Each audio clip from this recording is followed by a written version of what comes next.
మన ఆహ్వానం అందించి వచ్చినందుకు మన తరఫు నుంచి ఆయన రాజకీయ సేవా కార్యక్రమాలు అందరికీ తెలిసి అవి ప్రశంసనీయమని ఆదర్శప్రాయమని స్ఫూర్తిదాయకమని అందరికీ తెలిసిందే. అదే స్ఫూర్తితో వెంకట గారు, నిత్యానంద్ గారు మేము కలిసి సంస్థ స్టార్ట్ చేసాం. అది ఆయన చేతుల మీదుగా ప్రారంభం అవడం చాలా ఆనందంగా ఉంది. అమ్మా అన్న సపోర్ట్ అది వెళ్ళండి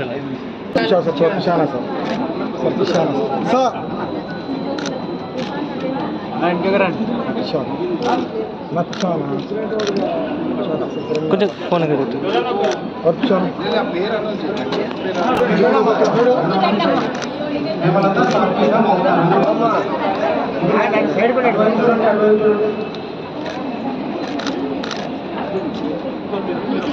అమ్మా ఇది చూడండి, ఇది చూడండి, ఇది చూడండి.